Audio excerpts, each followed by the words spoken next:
Hey, and welcome back to the Boston Sports Brothers podcast here on a March 23rd Monday. After a full weekend of madness, we have Gabe, J-Matt, and Biggie, and we also have a very special guest. It's Tim McKone of Zolak and Bertrand on 98.5, the Sports Hub, joining us, the third guy on Zolak and Bertrand. You hear him middays 10 to 2 on 98.5, and he's been someone we've listened to for a long time, and we're really excited to have him on the show. McKone, how you doing after March Madness weekend and a Monday back at work? Hey, UConn's still alive, man. So we're doing well. We're doing good. Yeah, living the dream right now. Thanks for having me. I appreciate it. Looking forward to it. We'll be talking UConn here in just a minute. Myself and Gabe are URI guys, so Dan Hurley, we love him, and let's talk madness, fellas. It was a great weekend of basketball. We're going to rewind and go all the way back to Thursday. So here's what we're going to do. We're just pretty much going to lay out what happened each day.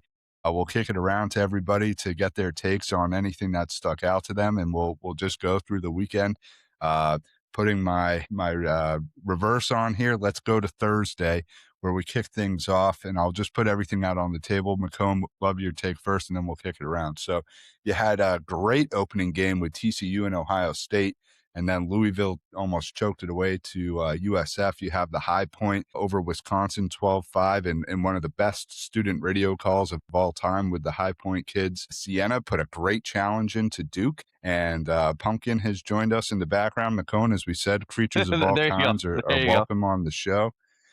Nice, no aura this year. ECU has a great comeback against UNC. QB Davis on the hot seat. Let's go A10.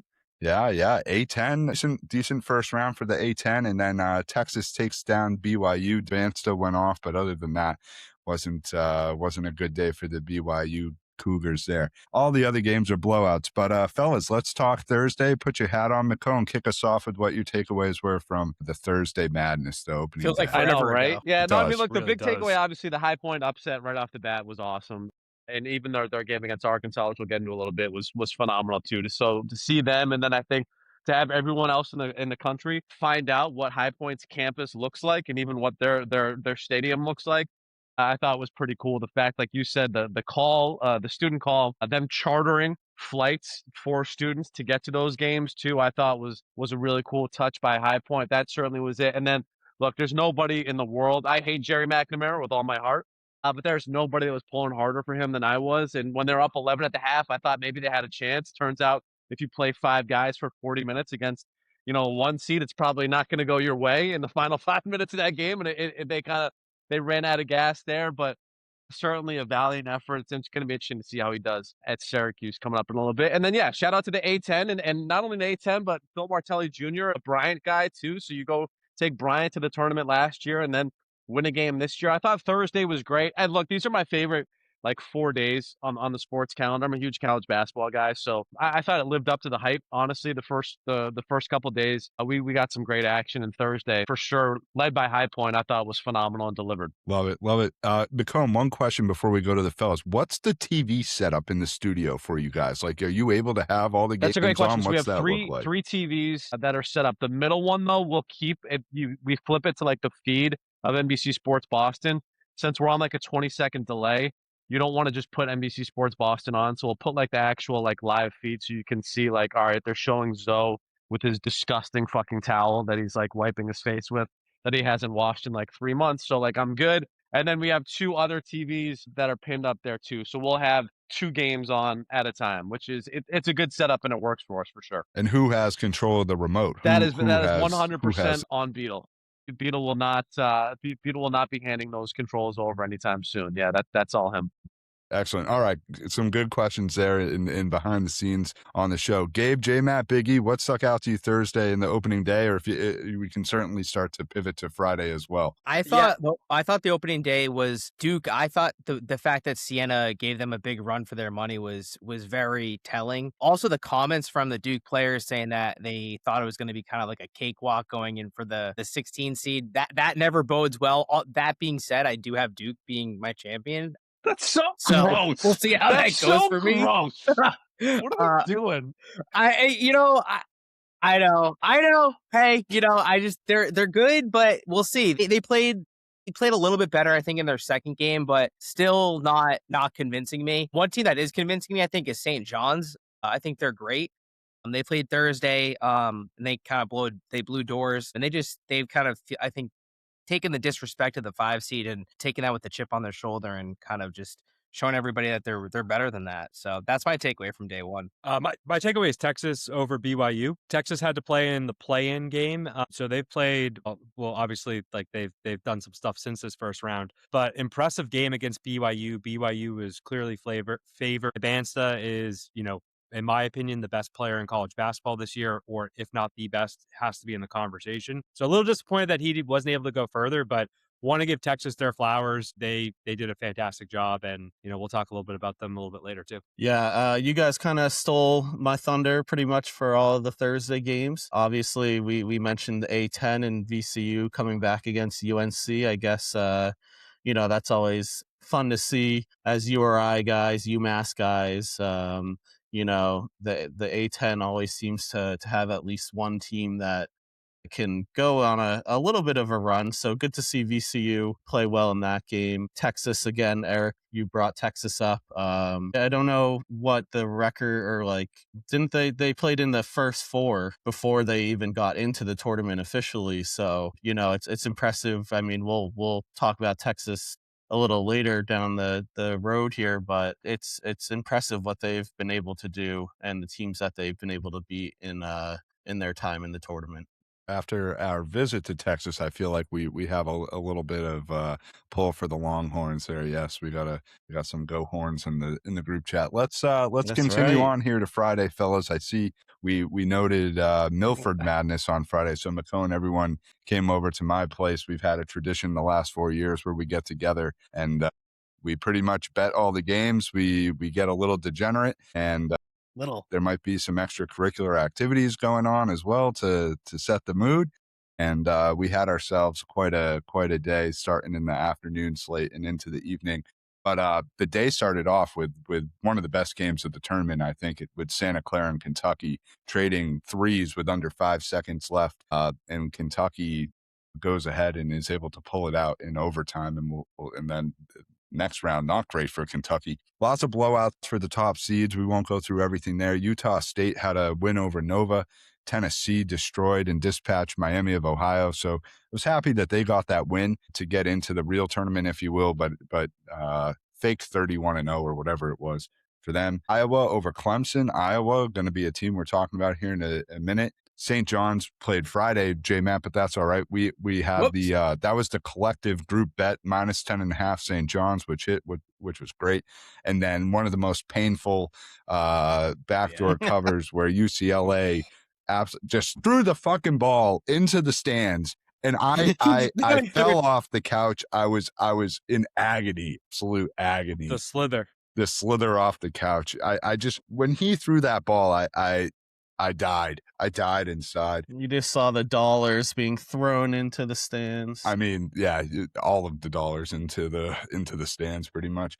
And then UConn gets tested a little bit by Furman, but ultimately able to pull that out. Danny Hurley in the tournament continues his success. And so that sets the table for what we had on Friday. Let's go to McKone and then we'll go to Gabe so we don't steal any of his takes first. So McKone, go ahead. No, I mean, look, you hit it. That Kentucky Santa Clara game was the game of the day by far. Everything else was pretty chalky on day 2. And then, we talk about the UConn game. You're not wrong. I mean, like Terrace Reed goes for almost 30-30 in that game. And still, it was a bit of a tractor pull because Braylon Mullins and solo ball go, I think, like 1 for 15 from 3.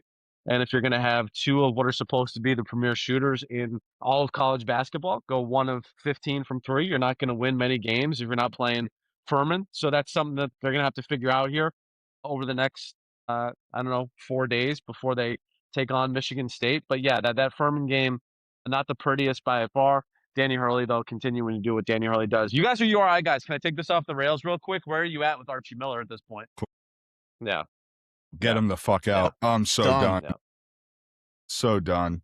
He's got to be the most disappointing big name coach of all time. After what he did at Dayton, to go to Indiana and just fell flat on his face, and he's just flat out sucked at URI. Like there's no passion behind that program. There's no like when Hurley was there. Like, and the credit to Hurley is how much he gets buy-in from not just like from the students, from the community, from everything that's involved with it. Like, that's where Hurley really shines. Like, yes, he's a great coach and people have their issues with him on the court, all that bullshit. But like, what Hurley does to get investment into a program from all I angles think you guys is also know unmatched because in my you opinion. obviously, saw him coach for so long at URI too. I think he gets a bad rap of like, yes, the on-court antics with refs and everything like that, but like off the court, like you said, in terms of building a program and then also connecting with the community, which like I was there at NBC 10 for 5 years and I got like the back end of that Hurley stuff. And like you said, he actually built that program. And I know it didn't go well with Cooley at the end, certainly at PC, but that's a similar thing where he built that PC program. And it just feels like there's no roots when it comes to Archie Miller and URI. Like it's like there's just no connection. It feels like with the fan base and Archie Miller at this point. No, he's just a figurehead. I wish they fired Yeah, him, but they just yeah. got a new AD, so I don't think that's going to happen. Go ahead, Eric. Say what you want about Hurley's antics. I think that the players love it because I think at the end of the day, they get up for it. And I think that's one of the things that makes him such a great coach. And he's also a tremendous recruiter as well. But he truly is. I'm so glad he never went to the NBA to go coach the Knicks or coach the Lakers, because I remember the Lakers were interested in him. He is someone that deserves to be in college because he is the main show. And if he were to go to the pros, he's going to have to take a back seat to, those superstars. So he should always remain in college, and he's got one of the best jobs in the game at UConn. Gabe, jump in with any URI thoughts or anything from Friday. URI, they suck. The bean man. So, yeah, Archie needs to go. It was a gut punch when Hurley got, left for UConn, but at least he stayed kind of in New England, and I can still cheer for UConn, which is nice. But Friday, I think St. John's was, since we all took them minus 10.5 and we won some good money on that, St. John's was a good watch. I think also being the 5 seed in that really tough East region has lit a fire under this team, and we'll get into it in the next rounds, but they beat another really good team down the road and continue to fight in that gauntlet, as we say, of the East region. So St. John's has looked really good there, covered for us. And that was my big takeaway, I guess, on Friday. My big takeaway from Friday and kind of the tournament as a whole, as a fan, and I think we can all agree on this, is the choppiness of like the start times of the games. And one game is going into halftime, or maybe 2 or 3 are in halftime, and then one game is just starting or kind of not even starting. It just feel like the timing of the games, for some reason, I don't know if they've changed anything, but it seemed a little off this year to me. So that was my big takeaway, was the choppiness of the kind of scheduling of in the flow of the games, but as watching as a I got some thoughts on that later on when we go into our yeah section, because I think it was horrendous all weekend, like when they were scheduled versus when they actually tipped. And I know that they have to give, I think 45 minutes in between games, but the NCAA could do a lot better of actually spacing them on out so they're more realistic for when they're expected to tip. Because as a viewer, you want to be able to know exactly when the next game's coming on. So yeah, that was a little disappointing. I think from a game perspective, one of the games that I really enjoyed a lot on the Friday was the Kansas California Baptist game. California Baptist, I think, came out and they kept that game close. Ultimately, Kansas and their talent ended up separating, but that was a really interesting game just because it was not one of those games that it looked like everyone thought it was going to be a blowout, and California Baptist kept it close. So that was a game that was fun. One thing that I did pretty well this weekend, I will give myself a little bit of credit here, is I won a little bit of money on some parlays. So don't take gambling advice from me, but one thing that I would say is I did a bunch of parlays with teams to win in the first minute, mostly rolling with like 3 or 4 teams at a time, tended to be the top seeds. So I did pretty well on Friday and Sunday respectively with those. So if you guys are thinking about something fun to do We over were the awfully next weekend, quiet on Friday. well, it didn't hit until the end of the night. So And because then, I was and riding. then the text machine was awfully quiet on Saturday and Sunday with those plays. Although J Matt did pretty well with the race to 10 as well. You were first to cooking 10. with that. First to 10, first to 15 with the favorites was pretty good too. Yeah. Hey, So- listen, if you guys want to jump on, you guys are more than welcome to. It's just, I mean, if you're going to do a 3 or 4 leg for the teams to win in the first minute, the odds are definitely not with you. So I definitely got a little bit lucky this weekend, but I'm gonna let my luck ride going into the next weekend as well. All right, send it along, Eric. You know where to find us, and McKone, if you want, we'll send it. We'll send it along as well. So, all right, let's keep the train moving over to Saturday, where the round of 32 happens. Michigan just dispatched St. Louis. St. Louis was a team that had a great first round game, absolutely destroyed Georgia, and I had no stock in St. Louis whatsoever because they lose to There's you. some They red lost to flag. URI. Yeah. So I was like, a team that loses to URI has no ability. But they had a great first round game. But Michigan just looks to be a team that is poised to take a run here. Michigan State able to hold off Louisville, a classic matchup there. Izzo back to another Sweet 16. Duke had a second half surge against TCU. The Boozer brothers sort of woke up and said, all right, time for tournament. Houston looks dominant. A team that could make some noise, especially with Florida now being out. Texas upsets Gonzaga. One of those teams, as we mentioned, the first four, that it seems like there's always a first four team, especially the 11 seeds that ends up going on a little bit of a run to the Sweet 16. So we'll see if Texas can continue to make some noise. Nebraska over Vandy with the shot that was Gordon Hayward-esque halfway down and doesn't go in. Nebraska's first trip ever to the Sweet 16, and then Arkansas survives a high-flying affair against High Point. So thought Saturday was a great day of Yeah, that High action. Point Arkansas game was McKone, awesome. what I know stuck it was the out to late you game, so I don't know how from many that people day? saw it, but like the last 10 minutes of that game was just back and forth, zero defense. It was phenomenal. It was awesome. The Duke game was interesting too because that got down. I think it was like 12 minutes left. It was like a 4-point game. And then Duke just kind of went to another level, and TCU couldn't follow them up. But I'm with you guys. Like that St. John's Duke matchup, I think that's going to be a really tough game for Duke. So we'll see here if Foster, they're flown out that he could potentially play again for Duke, even though like 4 days ago they were saying maybe the Final Four. So I don't even know how effective he would be if he's actually back in the lineup for Duke. So I think St. John's has a real opportunity to go to the Elite Eight, as much as it pains me to say that. Those two games certainly stuck out. And then, I just think big picture, when you kind of look at Sean Miller and what he's doing, the opposite of his brother when it comes to Texas, but you hit it. It's now 14 straight years has been a double-digit seed that's made it to the Sweet 16. Texas is that team this year, and year one for him to kind of put a program that should always be, I think, better than what it is. For some reason, it just hasn't gotten going there in Austin, but you have everything you could possibly need to be a successful basketball program there. So I'm not surprised that Sean Miller's kind of got it going here in year one for him down in Austin. Absolutely, fellas. What stuck out to you Saturday? Yeah, I just want to talk about the Michigan State Louisville game. Classic. Those are two programs that are, really strong programs historically. I tend to always ride with Tom Izzo because I feel like he is one of the best coaches in the game. So it was great to see Michigan State hold off Louisville. I felt like a lot of folks have Michigan State as a dark horse to go to the Final Four. That East region is just a gauntlet. Literally, you could look at any four of those teams that are left, and you can make a case for either one of those four to be that representation to make it to the Final Four. The other thing that I would love to just talk about is Coach Cal just puts winners out there. As a UMass guy, I got to root for Calipari any opportunity I can. So Arkansas is definitely one of those teams that I'm pulling for the rest of the way as well. What he's done has been tremendous. Like to leave Kentucky and where Kentucky currently stands and what he's done at Arkansas.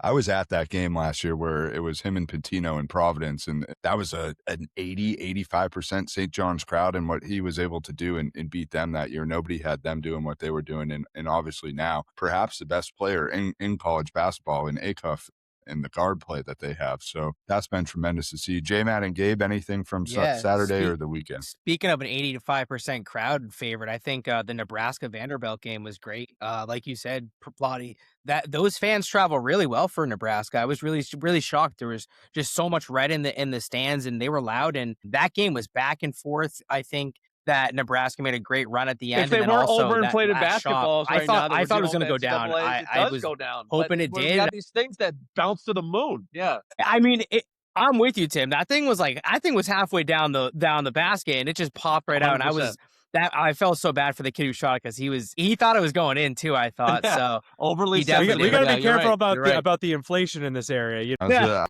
We have a history, Yeah. Deflate those things. About to say you might need Dorito Dink on the sideline and be good to go. Oh man, but that sets up a really interesting Sweet 16 matchup with Nebraska moving on for who they're going to face, which we'll get to. The fact that Nebraska or the team that Iowa, I'll just say, which is a 9 seed, is going to go to the Elite Eight is pretty incredible. So a lot of great matchups that I thought that was a really good game and good takeaway from Saturday. Love it. Gabe, anything from Saturday, or feel free to take us into No, Sunday? I think moving on to Sunday, you had Purdue, kind of struggled a bit over Miami, but came out on top in that one. Iowa State wins big over Kentucky. St. John's, we've been talking about them a bit here. They have a buzzer beater over Kansas. That was a great matchup and a fun game to watch. Tennessee, number 6 seed over number 3 seed in Virginia. So a little bit of an upset there. Then we got the biggest upset of the tournament so far, I think, Iowa over Florida, which was just a spectacular game to watch. And then you got Arizona, UConn, and Alabama. They all won big in their matchups as well. Yeah, I'll save UConn for last. I thought there were two Any ending game takes, situations McKone on Sunday that were for like you? unbelievable. We'll start, I guess, with Florida, which was that you're up 2 with I think it was 13 seconds left, and Todd Golden, who's just such a tool, but a good coach. He wanted to foul. I thought it was interesting. So he's up 2. He wanted to actually foul and put Iowa on the line, and then worst case you go into overtime there, or you win the game because you're going to have the last shot. Instead, they don't wind up fouling because they don't play the inbound right, and they wind up hitting a 3 at the end, and Florida gets bounced. But I've never seen a coach actually execute that before, and the fact that that's what he was looking to do, I just thought that was fascinating because honestly, it's a if you're the heavy favorite, and if you think, hey, we're going to go over to overtime here, and in 5 minutes we will beat Iowa if we get another 5 minutes, like that's a really good strategy on Golden's part. I thought that was just kind of a fascinating breakdown of what he was looking to do at the end of that game. The second one was Kansas, who I thought played it really well too. They had 3 team fouls. There was over 10 seconds left in that game. They take a bunch. They get to 6 fouls. There's 3.5 seconds left, and they just decide not to play defense at the end of that game. And St. John's wins it. Which, I mean, Bill Self probably wanted to kill himself at the end of that game because there was just, I mean, to come back in that game, it looked like he was dead in the water with like 6 minutes left, and to get to that point and then to just not finish the way that they were capable of, it has to be frustrating for Bill Self. And then the UConn game, yeah, it was great. Alex Caravan saved them, but if solo ball doesn't get going here, it's going to be a short second weekend here for UConn. You got to get him and Mullins shooting the ball better than what they have. Did you catch Bill Self's presser after the game too? It sounds like he might potentially Yeah, be I wouldn't be done. surprised by that. Maybe not forever, And Darren but it Peterson sounds definitely like took he years is off his seriously life as considering well. taking This some whole time, drama which is this year with them too. sad. So no, I don't blame him. Yeah. Yeah, it's shitty though because I feel like Bill Self is one of the best coaches in the game right now, and like you obviously want to We have were those just guys like stay on the losing a sideline, bunch but of like so everyone obviously the can guy make needs fun of some Hurley and time stuff because like he is that, just but you're burnt out. losing He's a got ton to of take it. characters in the sport. I hate Patino. Patino's good for college basketball though, and we have lost so many just like recognizable big name brands in college basketball over the last like 6 or 7 years. That yeah, every time you lose one of these guys, it's not good for the sport. I know you were talking about Jerry McNamara a little bit ago. I think it's great that he's going to Syracuse. Like, I know that they wanted Autry to work on out, but a lot of people love to hate Jerry McNamara or just remember that run that he went on. And I think it will be good because, the tournament's not as good without a team like Syracuse not being in there as well. Yeah, you want some of the Crazy. classic teams to be in there for sure. I think we got to give some shine to Iowa and what they were able to do against Florida. Like that play that they drew up at the end of the game. And once the guard got past the defense, like you knew that Florida was in trouble and that they were going to be able to get a good shot up. So a great corner 3. How you're not defending the 3 there is beyond me. If you're trying to foul, like just give the foul then. Like I don't really understand what Florida was doing. And then they couldn't even get a shot up at the end of regulation. But just a Couldn't happen to a terrible better guy. sort of game management there from Florida at the end. The shit talking in that game between the coaches was fantastic as well. Do it as an opposing player and his opposing Donovan coach. There's Clingan got to did it be to him nothing like better than doing the Florida 3 or Gator 4 years chomp in ago down in somebody's face Florida. It after was you phenomenal. beat them. Like You're right, by the that's way. got to So be if a you're top Todd 5 Golden and feeling you for see a sure. dude literally throw a punch and they don't throw him out because it didn't land, like, yeah, I would be mad too. The problem is Todd Golden does that and has that interaction with other coaches every other game. He just did in the SEC tournament like a week ago. So I have zero sympathy for Todd Golden at all when it comes to that stuff. No. Yeah. And St. John's should have never been in that buzzer beater situation to begin with. They let Kansas back into that game big time. And and almost choked it away. So they're fortunate to have gotten that layup to fall at the end of the game. There's a great screenshot, a side by side of the Vanderbilt ball in the basket, like halfway down, and then the kid who took the layup on St. John's, and it's like halfway outside the screen. And it's like you wouldn't believe which one of these balls actually went in the net. So you never know what's going to happen with March Madness. It was a great 4 days. By the end of it, you're absolutely cooked, and then you come back to work here on Monday, and you're like, oh, where's the basketball? Where's the sports? And it's one of the tougher re-entry Mondays of the year for sure. But it all sets up for a fantastic Sweet 16 that kicks off Thursday. You got Texas trying to take down Purdue. That should be a great game with those three seniors and trying to have Purdue continue on. Iowa and Nebraska, which sounds more like a Big Ten football game in the middle of October. So that'll be a dogfight. You got Arizona and Arkansas, so that might be the game of the day. Play the over. By Houston and Illinois. Top defense versus top offense in Houston and Illinois. That'll be a good one. I think whoever wins that game will be the team that comes out of that side of the bracket. And then Friday, just an even better day. You got St. John's and Duke, Michigan, Alabama, Michigan State versus UConn, and Iowa State versus Tennessee to get us into the Elite Eight that will take place over the weekend. So it's been a fantastic tournament so far. Not too many upsets, but the games get better and better as each round goes on in terms of the competitiveness and the talent gaps that don't exist. That'll do it for our March Madness cap after weekend one, the round of 64 and 32. Big E, at this time, we're going to go ahead. We're going to stay on the basketball court, but we're going to go to the pros and do some Celtics talk here. So kick us off for the week that was for the Celtics. Yeah, we're gonna turn our attention to the Garden, and interesting week for the Celtics. 3-1 since we last were here. They had wins against Golden State and Phoenix. Well, I guess Phoenix, then Golden State.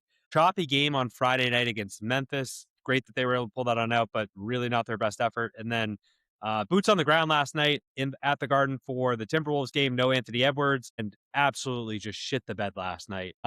I honestly have no words for what happened and what I saw. First half, for the most part, was great until like the last 3 minutes where the Timberwolves kind of came back in. And then in the second half, it was almost all Timberwolves. I love that the Celtics shoot threes, and typically they do a great job, but it was not falling for them last night, and they need to adjust their play style sometimes when it's not working. So that's a little bit of something that I would love to see. Last night was great, though, just in general. Awesome primetime game. A lot of people in the house. Paul Pierce was there for a bobblehead night. Evan Turner was there next to him. He looked like he was wearing the Technicolor, Joseph's Technicolor dream coat. So that was great to see that. They had the Real Housewives of Rhode Island in the house last night. So it was entertaining for just like the crew and everyone that was there. There's some WE superstars that were there. Crappy effort. I will say one thing that was encouraging was Tatum had a pretty crappy first half, and in the second half, he really got it going early. So that was positive. I think what I'm looking for from him is what can we do to kind of see him get his legs underneath him and get some of what he's capable of doing back in his play style. I think just in general, knowing that the playoffs are coming on up, there's 11 more games left before the playoffs. We kind of have, I would say, 6 or 7 more games that we can let him kind of mess around a little bit before they really need to start locking it down and saying like, hey, like you need to control how many threes you're jacking on up. You need to be a little bit smarter with the type of shots that you're putting up there. Obviously, I think everyone is deferring a little bit to him to kind of get him back to where he was. But just in general, we kind of have to be cognizant of the timeline because the playoffs are coming up here quickly. And then lastly, Jaylen Brown is just still doing Jaylen Brown things. Despite, winning last night, he still put up a great performance. And he has continued to put up great performances all week long. So any thoughts that you guys have about the Celtics this past week? It was a decent week. I think the Memphis game was really shocking to me. I actually would live bet that because I have eyes and I knew that they were not playing their game that night. So I took that one, hit it, gonna take my credit there. But Eric, man, my big takeaway is we might have to ban you from the Garden, man. You were at the Charlotte game too, right? Yeah. Yep, I was at the Charlotte game. I was at the Bucks game earlier this year, but there was no Giannis, so I don't know. There was no Anthony Edwards last night too, but I might not be going to any playoff games this year, boys. I don't know. I've been a bad luck charm. Stay away. Allow that. Stay away from the Garden. Yeah. I will watch from the confines of my house or at a bar. How about that? There you go. You have that big Jim Murray, like Bruins curse that he had going to games for a long time there. So yeah, stay away. I'll take it for the team. I'll do one for the team, guys. If it's going to help the team win, I will stay home. Hey, I think listen, the Celtics are keeping pace. That 2 seed is really where you want them to end. I do think getting Tatum back involved is what's important. McKone, question for you, just in terms of the Celtics. You also get a chance to talk to Missoula every week. In terms of Tatum coming back, like, I'm shocked at how much he's played and that he hasn't taken more games off in terms of just getting back into the thick of it. Like, and Missoula never is going to show any of his cards, but that's one of the most surprising things that I've seen is like just his usage has been right back to where he sort of was. And I think it goes back to what Eric and J-Matt were saying, like his legs look like they're sometimes there, sometimes not. And I don't know what do you think the balance is in terms of playing? No, I mean, you're right. He down played the stretch, 32 but also minutes, I think it was, in that Minnesota making game sure that he's yesterday, able to right? And he's rest kind and of been recover at that and be a full threshold go here for the for a playoffs, little because they're bit. going to So need him if they certainly, want to go on a run. yeah, I mean, him playing has been, and the way that he's looked, honestly, it surprised me in terms of like him going to the basket aggressively at times. But I also think when you kind of balance what you guys are talking about, like, so the reality is you're 0-7 right now against the Spurs, Thunder, Timberwolves, and Nuggets this season. And so I do think there's levels to it when we talk about the playoffs and what that's going to look like.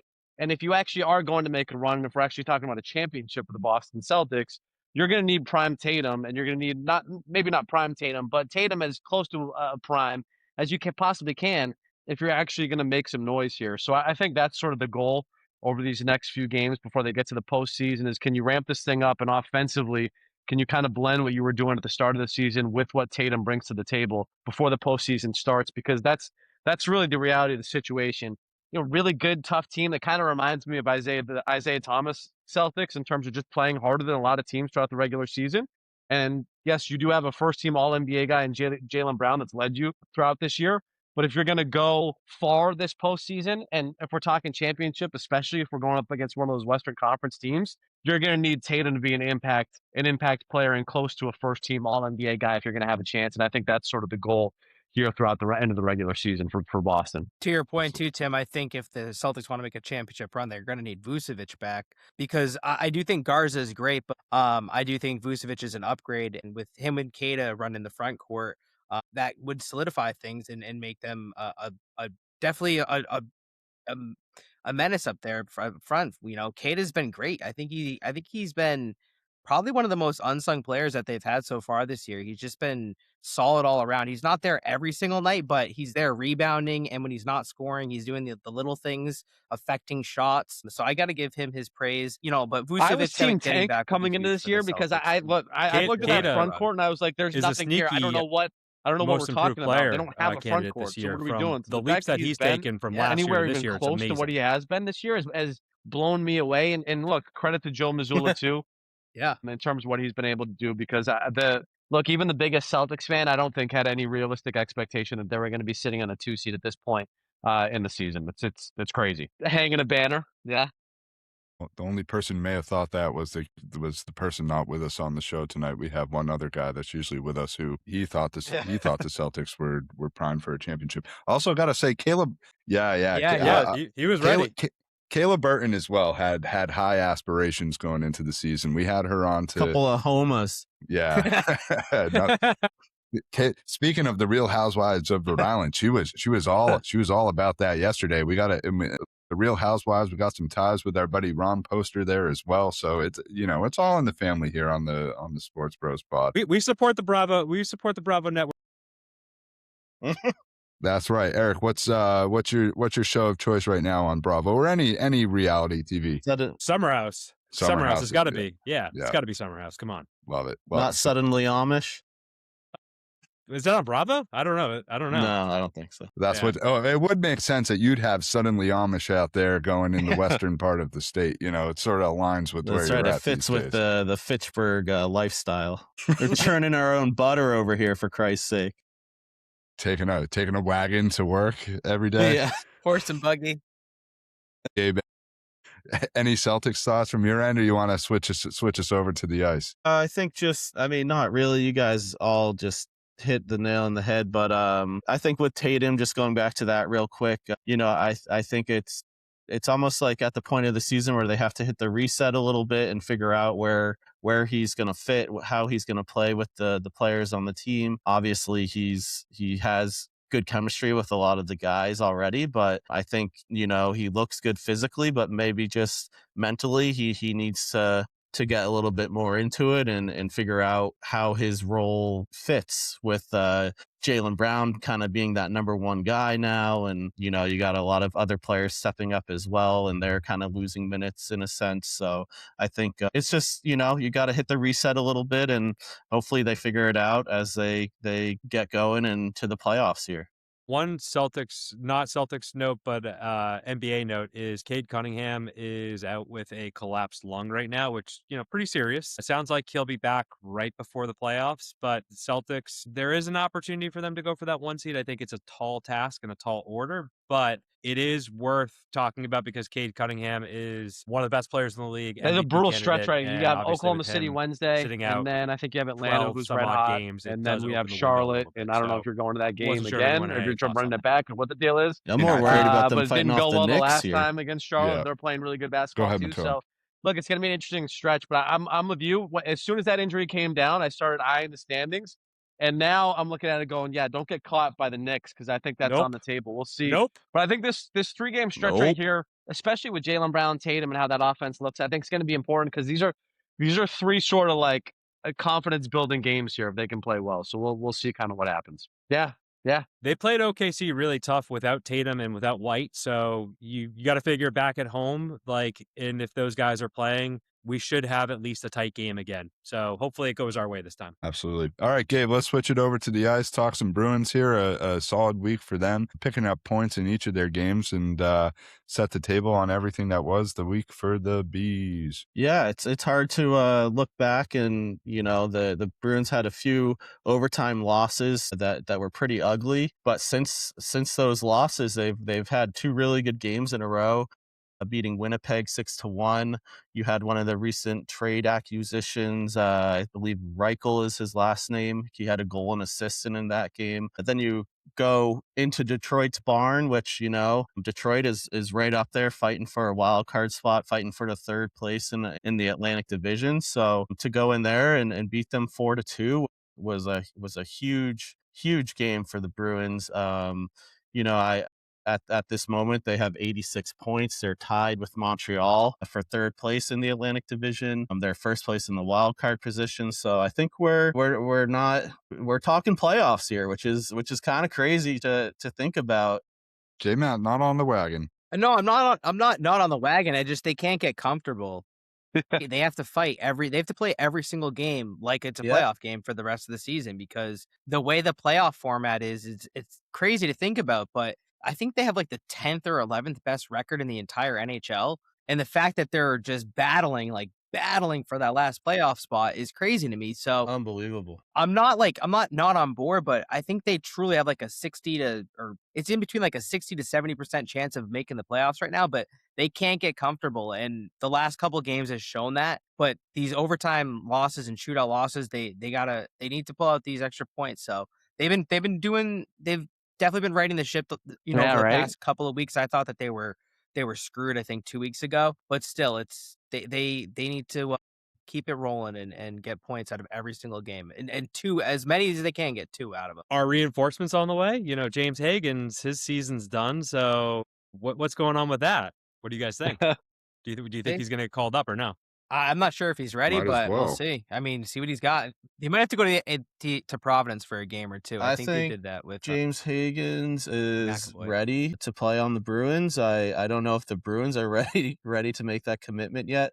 I could see them not calling him up this year and then having him start next year, which I think which would be a huge waste of time. He's playing really well at BC. He's kind of accomplished everything he could at a lower. I think that if the Bruins make the playoffs, then they got to call James Hagan's up. I think that's another reason why during the trade deadline they maybe didn't make an acquisition to pick up a top 6 centerman, because they know that they have him in the pipeline, and putting him in the top 6 could really ignite Here's my thing when it the comes to Bruins. Higgins. I'm not And Alex Barth when it comes to if the they are draft a and lower seed, prospects, they but could be I do a love scary team in the drafts and playoffs prospects, and so I'm always going for to push some for it. of the Nobody other had more teams to be Lars playing. Anderson So, stock than I did back in the day McKone, for the do you Boston Red see Sox. So Higgins I've always been about like the new sexy thing. contributing in the I would love playoffs to if the see it. Bruins make it? I guess the 98.5 is rubbed off on me because I had zero expectations for the Bruins coming into this year, just like I had zero expectations for the Celtics. I thought we were going to have a brutal winter. So I am surprised at the success that they've had. I'm with you guys, though, as Dan Hurley would say,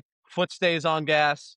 Foot stays on gas. Like you cannot let up here down the stretch if you're going to get into the postseason. But credit to them, and look, even this year, like I think right now, Toronto. The last time I saw, that pick would be 7 right now if it stays where they're slotted. So I mean, everything's kind of come up Boston in terms of what your expectations were coming into this year, and yeah, throwing Higgins into the mix down the stretch, I certainly would be in favor for. I think the other guy that you got to give some credit to right now is Swayman. And ever since Sturm sort of called him out coming back from the Olympics, like, "Hey, buddy, you weren't ready to go when you got back. What's up? What the fuck was up with that?" He's had a little bit of a fire lit under his ass. He stole that game in Detroit the other day. He He was did. phenomenal in that game, and they're going to need him. Especially with the week that they have coming up. I mean, you got a game against Toronto tomorrow, and a team that you should take care of business. But then you have a gauntlet against 4 teams to round out Yes, yeah, March that all you have go. There you go. higher point standings Do than you want to lose against they have. Toronto? No, you need the points. If that pick, whatever happens with that pick is gravy, You need right? them Like, to and it's win. top 5 An overtime projected. loss would be perfect. Jesus Christ. Gabe, any thoughts to round out our Bruins takes? Otherwise, we'll keep the train moving here.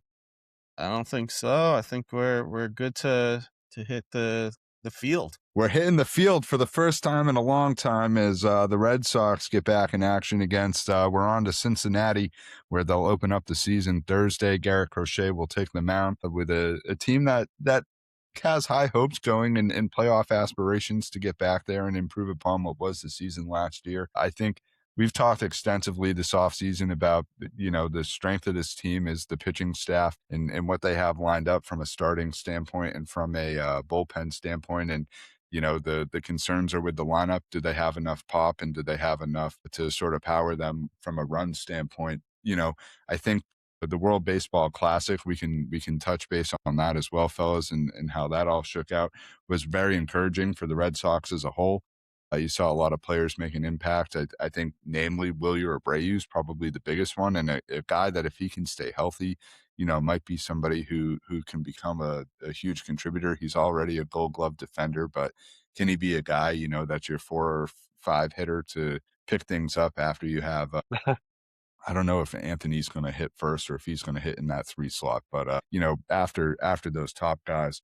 So I'm excited for Red Sox baseball. It doesn't feel like it's even real yet because all of the other shit that's going on in the sports calendar. It's hard to get jazzed up for opening day. It's also fucking March and snowing out today, so it's just doesn't feel like we're there yet. But it'll be on Thursday when they get started, and there's nothing better than baseball just being on in the background. No, I And, mean, look, I think you nailed it whether with it's the on pitching TV staff or being on the the strength of this radio, team. The big question is what this that's what lineup's I'm going to most look like. excited It for. And sounds like hopefully Roman this Anthony's weather going to lead starts off, to but I turn just think, soon. man, you're putting this kid. He's But like we can 13 kick it years around. old, Anybody's and you're thoughts on asking him to the be like upcoming a season top for the Red 5 Sox? MVP McCone will candidate. start That's there, a and huge Big E, I ask. And I think you say have some that, and thoughts now as well everything we've based on seen the from text him, I'm machine. like, But all right, he's McCone, going to be a top take the 5 baton. MVP candidate. So you know what? Like, yeah, I think he's going to live up to what they're asking for. I just think putting that kid in that spot is that's a tall order. And then you're banking on guys like Trevor Story, who's not exactly Cal Ripken Jr., to stay healthy throughout this year and give you production like he did, post June of last season. So we'll see what the lineup looks like. But I think that's really where your question mark is. I'm with you guys. I think you nailed it. The strength is a starting rotation is legit. And so if you have that pitching staff too, I do think that just kind of provides a really high floor for what this team is going to be. I'd be stunned if they weren't in legitimate contention for a playoff spot. Yeah, I agree. I'm actually very excited for the Red Sox this year. I would say I'm the resident pessimist when it's come to the Red Sox over the last 3 seasons. I felt like 2021 was almost kind of fool's gold, and then the last couple of years, even leading up until about halfway through last season, it just seemed like it wasn't going to happen. They really went on that run in the second half of the season last year. And I think they're actually primed to build off of that with the addition to the pitching staff. But I think the big story that I took out of camp and out of this past week is Marcelo Mayer won the starting job at second base. And I think going into spring training, I think there was a lot of pessimism that he was not going to make the big league roster. So the fact that he had a good camp, that he played well through spring training, earned that job, I think is promising. I know we might all have a little bit of redux from Christian Campbell last year doing the same thing, but I do think between the two players, Marcelo Meyer is definitely more of a gifted, more talented player just naturally. So I'm excited to see what he's able to do. Pair him with Roman Anthony, and you have two great young studs that can help lead you through the next decade potentially. My biggest takeaway from spring training and is I hope that they actually did the spring training things that you do during this time of the year and that you practice on your defense, because the Red Sox, as we all know, were the American League leading team in errors last year with 116 errors. The second closest team behind them, which was Cleveland, was 99 errors. So, I mean, that's a huge difference, 99 to 116. So I hope that they were actually practicing on spring training things over this past month and really trying to work on their defense, because I think that they probably lost a few games last year because of defense, and they were an 89-win team. So add a few more wins on, who knows what that could do for this year. So clean it up, and I think things will work out in their favor. Put that fun back in the fundamentals, baby. Yep. It's Too many ice cream cones. Gabe, go ahead. I think, Josh, to your point there, I think they really will shore up their defense this year. It looks like, they got Caleb Durbin at third base now, who's a proven good infielder. You got Marcelo Meyer, who we just talked about at second base, who's incredible in the field. And if he can stay healthy, is also an underrated bat, I think. But, just looking at the lineup here, I really do think they will clean up on the defensive end. They have Rafaela in center field, and Abreu was looking great in the World Baseball Classic, and I think he's gonna, be coming into the season with a B in his shorts, and I think we're looking good here. I think the Sox have a real chance to, make the playoffs and make a little noise. So a little optimism for a Monday night here. Love that. I think the Sox, Jesus Christ, the Sox and what J-Matt was just saying, the defense is big. And when it comes to the playoffs, we know what that home field advantage, especially in the wild card round, would really mean. I think being at Yankee Stadium and how they had to go to the young pitchers in that playoff series, like that undoubtedly had an impact on the team. And that's why you saw Cora sort of go for it in game 2 there, and it just didn't work out for them. So hopefully they can be in a place where they go in and win and compete for the division. You're in a stacked division with the Yankees in Toronto there. So it's going to be a good season. Looking forward to it and everything that comes along with the baseball season. Quick note on the World Baseball Classic. Venezuela goes ahead and takes care of business against the U.S. Abreu, another home run in that game. And I think Mark DeRosa just should never, DeRosa should never be anywhere close to managing that team ever again. How he was given the reins to be the manager for that team and not knowing certain situations was just one of the all-time. Whoever runs USA Baseball should be in the fucking penalty box for life, because that was one of the worst things I've ever seen. McKone, you look like you have a take. I do not think he's going to be a major league manager anytime soon. No, I don't think that's in his future. That's for sure. Stick in the It's a good thing I don't have the MLB network subscription and have to listen to him any more than I don't know. need. Between him and Aaron Judge, having to cheer for him, and that was it was not. You too didn't like fun. his 3 strikeout performance in a big clutch game? Oh, that's Guys, I feel like I was like Napoleon Dynamite under my breath, like yeah. His clutch performance is coming this postseason, like every postseason. It's always going to happen. Yeah, I don't buy it. I don't think Judge has it. He's a loser. You can't win. Him and Connor McDavid, 2 of the prized athletes who can't win the big one. I think they hold the. Hey, McDavid's at least made it to the Stanley Cup Finals a few times. What has Aaron Judge done? Yeah, but he scores a lot of goals. Yeah. Once. He made it once. Well, all right, love it. Needless to say, both of them can't win the big one. So it is what it is. We'll have to think who else might fall on that list. Oh man, my favorite spot in But Worcester we've had is McKone the with us, Point. and we've Buffalo talked chicken all pizza. things Great, sports here phenomenal. and all Can't over the recommend it place when it enough. comes to Great Boston and spot in March Madness. general. But we Good luck want finding to a end parking with spot what we in the do parking is lot. the But lightning if you round get there, here, yeah, the McKone. Point So is my sort of spot. word Best association, Bud Light first things draft that come to you'll ever mind have. when we I don't know have what they do these the things, and lines then we'll there get or you out what of the here. deal is, So, but I'm just telling you, it's legit. J-Mac, Yeah, it's good. kick It's it good. off. So I'm gonna go with actually Worcester Restaurant Rec. Yes, exactly. It's a very similar thing. I don't know what they're doing there, but they're doing something different. That's for sure. Noted. Milliken's my guy. I fucking love Milliken, and Zoe's Might my have to guy make a too. pilgrimage out that way. It's like Might have to. McDonald's Diet The Coke. answer is Zoe, That's though. what you're Yes, saying? absolutely. No question about it. Yeah, it's Zoe. No doubt. I'm in the room with Zoe. They juiced the lines. Yeah, no. All right. Love it. Yeah, Biggie, or just or get just us having out of there. like his You work with feet some out characters for in the 3 midday hours show. a day or Who whatever drives it is, you or more just crazy, eating Zoe or Milken? ribs like on the desk like a savage. And yeah, I feel like could not feel worse Yeah, for Maz in terms of what he's walking into on a daily basis. I actually think like if they joke about it on the air, somehow they like undersell like what he actually deals with like on a daily You take basis. pride So in yeah, that. It's got nothing to do and with the towel, that right? turnaround time for him to like The toenail clean up that clippings. station and then that show starting is not long enough for him to do like a deep cleaning. So yeah, no, that's a tough scene for Maz on a daily basis. Yeah, no doubt.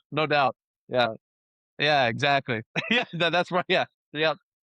Man, that's such a good question. The There's so cleaning goes many into to the choose first from. few I gotta really try to commercial narrow breaks a this little down. bit. I mean, like You gotta They get the gotta- Zamboni out during the his commercial breaks eating there. habits, I think, is probably That's what when it you is. get the It's- extent yeah, when it's Jay like Stu's playing the just extended ribs on cut the of desk, glorified like G, so that they have no a plate, little and then it's that extra towel time. that hasn't been washed What's the most ever, disgusting and then thing he's you've using seen that as a Zoe do? napkin, and then he's blowing his Whether nose it's with on the it, and show then it's or even like just outside there, the show, sitting there on the when you've desk, had and I'm some like, stuff going I'm on. gonna throw up. Yeah, so that's probably it. And somehow now, like I'm just kind of used to it, which probably scares me more Big than E had anything. That quite I'm a just like, all moment right, this whatever. weekend. But yeah, that's kind of where we're at. Yeah, right. Yeah, yeah. I am. I'm doing it again. It's one of the things I like. I don't know why. I used to hate running. Now I actually like it. How this one's gonna go, I have no idea because of the snow and stuff. It's been on a treadmill, which is as much as I like running on a treadmill is the absolute worst. We'll see Well, how at this least they're goes in not April. making And you plus, eat it'll be like mayonnaise out of the 95. jar anymore. It'll be So 95. that's good. I have no doubt in my mind. And anything above 70 Excellent. degrees, I'm Irish Gabe, from get us to Worcester. the next one. Yeah, McKone, are Irish you from running Worcester. The sun the doesn't Boston work for me. Marathon? So yeah, no, we're hoping for cloudy and 45 on marathon day. Terrible country music or like terrible like early 2000s hip hop. Those are like the two things that I listen to. Yeah. It is. So again, if anyone ever found like my Apple Music subscription, they'd be like, "What the fuck is this?" But yeah, it's Nipples will be chafing off. right. Nice. What are you listening to in the headphones? Or do you like just raw dogging it? Yeah, I like that. love that. That's great. That's great. See, like you see signs on like the first few miles, and you're like, "Oh, that's whatever cool." keeps you going And then by like mile gets you to the 18, finish I'm line like, on "I don't Boylston care." Street. Like Gabe, I I'm was a like, little "Oh, I'm just sad you dead." don't have that I spot in whatever. Brookline It is what anymore it is. for us to You be know what able I mean? to So walk yeah, over and have a day. no, it's an awesome day. Last It's an year was awesome an all experience. time, and it was a beautiful day. But there was a girl who had a sign that said, "I shit my pants too," and she was like 4, and it was awesome. It was just that's like one of the best things I've ever seen. So, Great crowd. Yeah. yeah, great crowd as you get into. I grew So like we used to I obviously grew like up the in station used to be Ashland, in so Oak like going Square, to and the then I marathon actually was a lived in Oak big Square deal, back and in the like day. And one of the it was a runs I day. would The do whole would town would go pretty much shut through down Oak because Square 135 and was then right to in the middle Com of it. Ave, and then I would One drop question I down do to have do about the like marathon: are there reverse like of certain like spots Heartbreak along Hill, the go route down that it. like are Turns out that's landmarks for easier than you, where going you're up like, it. okay, I Fun made fact, it by the to way. like I for learned me it that was like the last year. Dairy I Queen was in like, oh Ashland. no, All you know right, what? It's a lot we're harder 5 going the miles other in, way and than the like way that I used how to do you go. sort of measure like That's the interesting. success? Yeah. Is it the Wild. classic spots, or have you like picked So that things whole out on the Com Ave course where you're like, stretch, all right, I know especially where like I'm at? Newton and stuff, like I do know like the back of my hand. So that sort of once I get to the fire station at the bottom of Com Ave there, that's kind of when I'm like, all right, I kind of know the rest of the course really well. Did it help? No, it didn't help that I knew it, but I did know it. At least I knew where I was, and I was like, oh great, now there's no doubt in my mind I have like 6 miles left or whatever No it is. shit. Yeah. So that's where we're at. I thought about it. Yeah, I'm not smart enough to pull it off. Yeah. Excellent, love it. No, just what Zolak and Bertrand 10-2, and we're gonna have some fun coming up with some college As long as you're basketball not pulling a stuff Rosie throughout Ruiz, this week you're as well. good. I know that Beatles got That's a some callback UMass there. tape So that he's gonna give out. There's not a lot of time that we spend on college sports. excellent. On All right, we want to 98.5 get you out for of here sure. on this, I McKone. know there's 0 that goes on from Anything 2 that you to have 6. going They're on that not you want to tournament promote? guys. Obviously the show, But but we're gonna anything have some fun outside of with that, it. this Now is week. your So time looking to forward to sort that. of put it So all out again, there, 10 to 2 and where on can people Zolak and find you on the Bertrand, socials as well? 98.5 The Sports Hub, NBC Sports Boston. And then you can find me on social media at Tim_McKone for Twitter and Instagram. John Calipari is not walking through that door, man. Sorry. No, you can't. Right? Yeah. I'll be keeping my Excellent. ears to the ground about those UMass takes because it's been a long road as a UMass basketball fan. So hopefully Beatles get some good takes coming out this week. No, I know, but I got to root for him. He's like the last remnant of anything I good that love we it. had. Thanks for having me, guys. Like, I'm going to certainly need it can't for root for that. Patino. UConn might not need it. I will need it. So thanks Who for having played me, there? guys. And yeah, Who let's do played it there? again soon. So, no. All right, we'll be tuning See you in guys. to 10 to 2. Zolak and Bertrand, 98.5 The Sports Hub. It's Tim McKone that's been with us for the last hour. So, McKone, really appreciate your time. Pleasure to have you on. You're welcome on anytime. Give our best to Zoe, Beetle, and the rest of the crew. And we'll be tuning in and hope you have a great rest of the tournament. Go UConn. And good luck with the marathon as well. Yes. Thanks, All right. Tim. You're welcome. Awesome. Take care. See you, Tim. All right, Tim boys. McKone. Good stuff there. Big E, take it away. It's that time. All right. It's that time of the show, that time of the week. It's a time where we talk about the things that, they're just not good. You get up and you're like, ew, like get out of my face. Yeah. Oh, we don't like those things. And then there are the things that are amazing. The things like all the things that happened at Friday night at Milford Madness that make me want to get up and jump on Plotty's couch and go, yeah, and then slither off.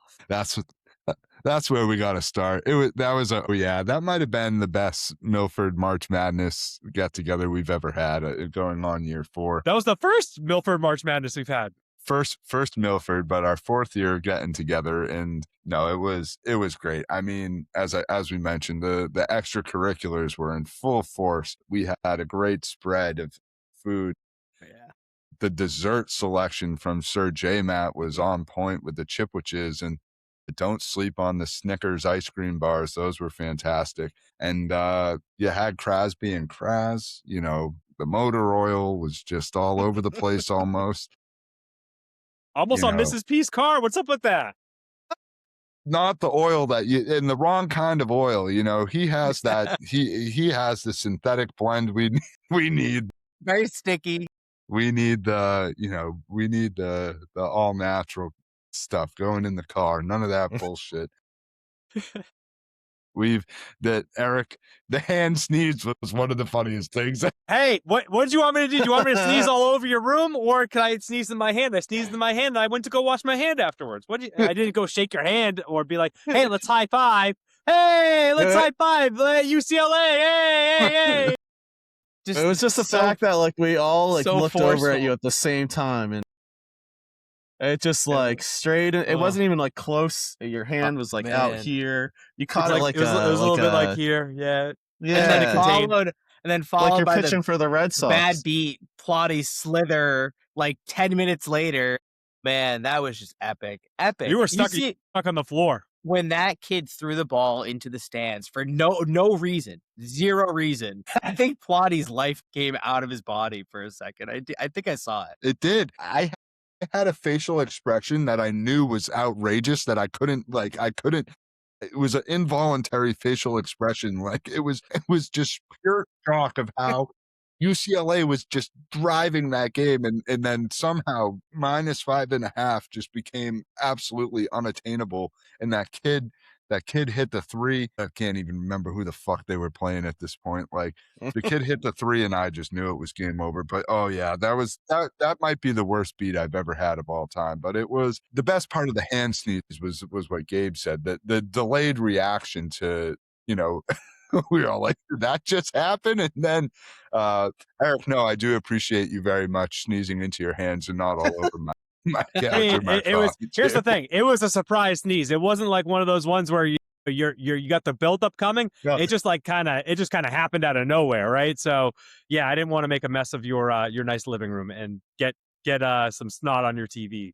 So especially, hey, can we also get an oh yeah for the little TV, the little guy, Isaiah Thomas? Yeah, he was clutch. setup, during a Donnie. Milford Madness. Yeah, the setup was on point like usual, but that little TV, in honor of Tommy Heinsohn and our love for Isaiah Thomas, the little guy, gotta love it. Yeah, I was ready to throw the little guy out into the fucking pool though when UCLA lost on it. So it was terrible. All right, who else is any other yaos or yeahs from the I week? got a yao. We covered this a little bit earlier, but I want to go in on this because I think that this is just horrendous by the NCAA. The scheduled tip times versus when they actually tipped the games was horrendous. Like literally, we're talking 45 minutes to an hour after they were scheduled. Be better, NCAA. Like if that means you need to schedule the games out a little bit more spread out, do that. But to set us up and say, all right, we're going to tip at 7:10, and then you don't actually tip until 8:00, that is bullshit. So be better and make sure that you can schedule things better for the round of 64 and the round of 32 next year, because clearly this year was not it from that perspective. Games were awesome. The scheduling sucked. Yeah, way too many games tipping off way too late in the Eastern time zone, and the fact that on Friday we were all there, and every other year it's just been wall to wall coverage. We had a solid 30 to 45 minutes of time with no game on, where it was just like, how the fuck did this happen? 6 to 6:45, there was like nothing on. It was weird. Prime when the time where Snickers came out? where you should be watching basketball on a Friday That evening. was primetime extracurricular at time, so that was built in for us. I guess that was kind of okay, but not okay at the same time. Yeah, I mean, look, if we're anything but leveraging our time together, we certainly did that. But no, Gabe, the Snickers were about 2 hours later when there was. Can we also get an oh yeah to the restaurant that we ordered from? That was phenomenal. Rail Trail. Shout out Rail Trail spots in Milford and Hudson. A great spot as always. The Rail Trail never fails. Always providing good stuff there. So I actually think I still have one slice left, so I'm gonna have to get that going for lunch tomorrow. Kraz had the bar with March Madness. The Barstool March Madness streams are also hilarious and produce some good, fantastic content. Rico Bosco getting pranked by Big Cat with the jumpsuits is all time. And I think Portnoy just offered him an insane bet where if Alabama beats Michigan in the next round, that he'll give Rico double his salary contract or something. I don't know. But if Rico loses and Alabama loses, you might see another high noon can going through the wall. So as long as it's not a Big T's head. Yeah, Jesus Christ. I don't know. Rico's unhinged. I don't know. I don't know if not my favorite. He's good for content. Because he can go unhinged. So yeah. So a great time with the Barstool streams. All right, fellas. Any other oh yeahs or yeah? Are we ready to hop on the pike and take this? I'm good. Larry let's hop on the pike. All right, let's do it. As we mentioned off the top, you got the Red Sox taking the field on Thursday against the Cincinnati Reds. Can't believe I'm saying that. Baseball is underway. Celtics got a couple games going on this week. A bit of a gauntlet for the winter teams. Big E, what sticks out to you with the Celtics schedule this week? Yeah, I mean, it's got to be the Thunder game that's coming up on Wednesday because they played them so close last game without some, large players in Tatum and White. So hoping that's going to be it. But the week in general is a gauntlet. Charlotte cannot be trifled with. We have our good friend down in Charlotte that we know is watching all the games down there. And then the Hawks are coming off an 11-game win streak. And we're facing them twice in a span of this week. We're facing them on Friday, and then Monday, with Charlotte in between, with Sunday and Monday being back-to-back. So Celtics got to go 3-1 this week, and realistically, if they have any shot of the number one seed, they have to go 4-0. So little room for error here this week for the Celtics. Excellent. Gabe, what's up with the Bruins? Anything you're looking forward to with them this week? Also have a gauntlet of a schedule coming up here. They have 4 games until we meet next. The first game here at home against Toronto, which I would say lose, so they get points, but looking at the next 3 games, overtime loss. They're at Buffalo, which surprisingly Buffalo is one of the better teams in the NHL right now. And then they're back at home against Minnesota, which another great team. And then they're back-to-back Sunday night against Columbus. So Must all win. huge huge games. I mean, points are at a premium, as we say every week, and you really got to get points against all these teams moving They literally forward. have like no cupcakes on their schedule No. the If rest you, of the way. I I was was just looking. saying that. Yeah, if you look ahead, they got the Lightning, Hurricanes, Lightning again, Blue Jackets. So Philadelphia might be their best bet. Yeah. it's tough. It's a tough road. I mean, Pretty much, the Panthers are kind of the worst team they're facing, and the Panthers are a talented team. They've just been injured this year. And a lot of road games too, which doesn't bode well for them. Yeah, So No, that does not. so we'll see. We'll I see. mean, look, every game is pretty much a playoff game here down the stretch. If there's one thing to be taken out of is you're going to see some competitive hockey with 10, 11 games here to go. So very important few weeks ahead for the Bruins. The roller coaster ride still very much in play. J-Matt, we really didn't talk much football tonight. It's not at the forefront, but if anything One stuck thing of out note. to you of note or anything Yeah, coming up that I you want mean, to touch on. One thing of note actually happened today was they released Josh Dobbs. They promoted Tommy DeVito to QB2, so take that for what it's worth. But yeah, that's really the only thing of note from the week that I could think of.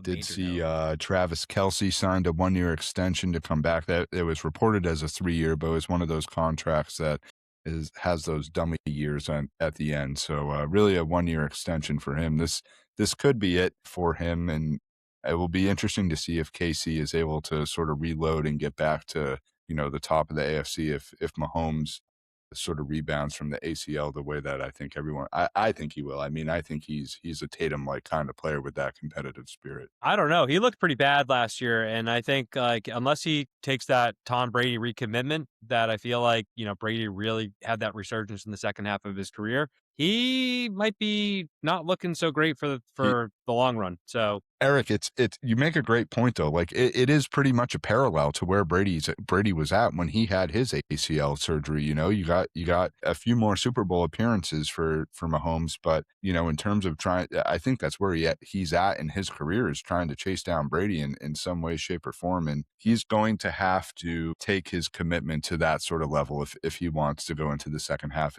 of his career and be able to put up the numbers like Brady did. And I think he's got it. Sorry, I was just saying real quick. I think the Chiefs are showing him that commitment by signing Kenneth Walker and making the moves that they've done. So I think that's showing him that if he invests, they're going to invest too. I think he's got a little bit more of a challenging road than Brady, and I think the reason why is he's got more distractions around him than Brady does, and I think that's with his brother and with his wife, who, I don't think make life easier for him necessarily.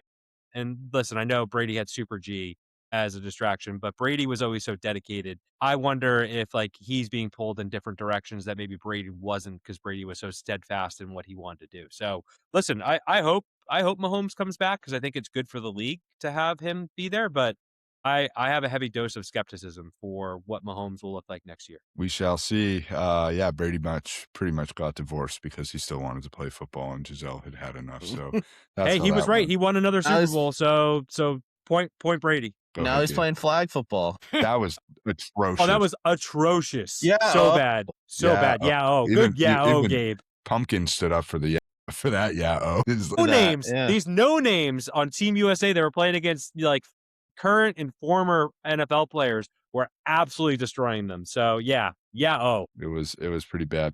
All right, the car is parked. We're in the garage. That's going to do it here for the Boston Sports Brothers podcast. Great episode. Big thank you to Tim McKone for joining us of 98.5 The Sports Hub. Catch him Monday through Friday, 10 to 2 on the Sports Hub or NBC Sports Boston. As he mentioned, good luck to him in the marathon. Fellas, great to see you on Friday.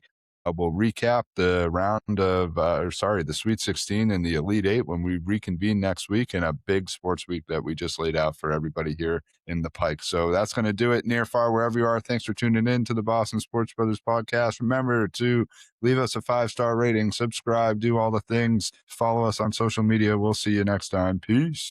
See ya.